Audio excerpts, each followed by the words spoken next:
মিরাজ এই মুহূর্তে দলে নেই, কিন্তু ডেফিনেটলি তিনি আমাদের সিস্টেমের সঙ্গে থাকবেন। সাইফুদ্দিন যদি ভালো হয়ে সুস্থ আসতে পারে, he can be one of the candidate as well. Mohammad Saifuddin অনেকদিন খেলেছেন জাতীয় দলে, তাকে কোনো ধরনের কোনো জায়গায় আপনারা রাখেননি বা রাখা হয়নি কোনো কারণে, তাকে কেন বিবেচনা করা হয়নি?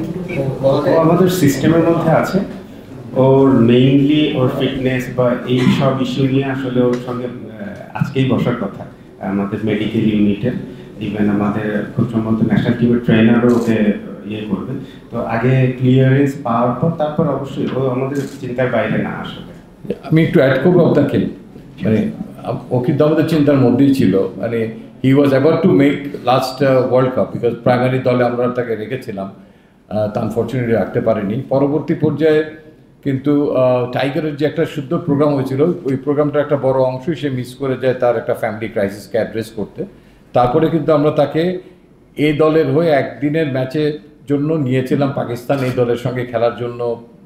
পাকিস্তান যে সিরিজটা অনুষ্ঠিত হলো, যখন আমরা টেস্ট ম্যাচ খেললাম পাশাপাশি, তো তখন তিনি কিন্তু আবেদন করেই 2 মাস তাকে ক্রিকেট থেকে যেন বিরত রাখা হয় সেজন্য আমাদের কাছে আবেদন করেন। Mentally he was bit depressed. তো আমরা বলেছি যে ঠিক আছে, কোনো অসুবিধা নেই। তো আবার তিনি তার আগ্রহ দেখাচ্ছেন, তিনি পারফর্ম ভালো করছেন। তো আমরা যে ফিটনেসের অ্যাসেসমেন্টটা করি প্রতিটা প্লেয়ারের হচ্ছে, বাট আনফর্চুনেটলি তারটা করা হয়নি। তার 2টো স্ট্রেস ফ্র্যাকচার ছিল আগে, যেটা নাকি অনেক ভালো হয়েছে দেখে তিনি খেলতে পারছেন এখন। তো সেটাকে পূর্ণাঙ্গভাবে রিঅ্যাসেস করে আবার আমরা তাকে চাই যে তিনি তার কার্যক্ষমতা কোন লেভেলে আছে 50 ওভার না T20-র জন্য, সেটাকে অ্যাসেস করে তার দিকে আমাদের নজর আছে এবং যোগাযোগও আছে। সিলেকশন প্যানেলে যে কেউ উত্তর দিতে পারে, সেটা হচ্ছে প্রত্যেকটা দলই আসলে অলরাউন্ডারের উপরে প্রপার অলরাউন্ডার যারা, তাদের উপর ফোকাস করে রাখার চেষ্টা করে, যাতে একটা ব্যালেন্স আমাদের টিমের ভিতরে 11-এর ভিতরে।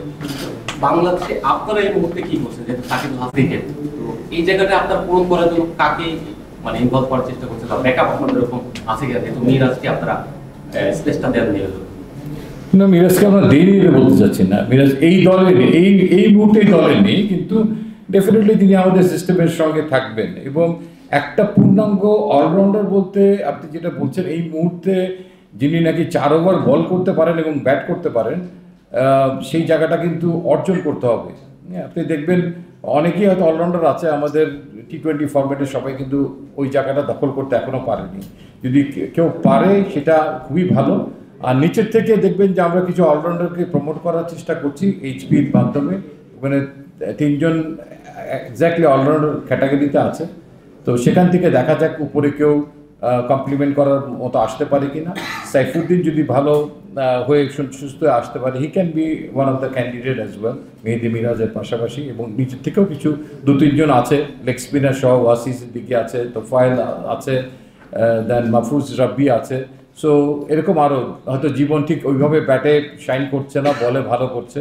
সো এরকম কিছু খেলোয়াড়কে তাদের ক্রিয়াশৈলীটাকে আরও উন্নত করা যায় কি না, সেগুলো নিয়ে আমরা HPর যে কোচিং প্যানেলটা আছে তাদের সঙ্গে স্পেশালি আলাপ আলোচনা চালিয়ে যাব।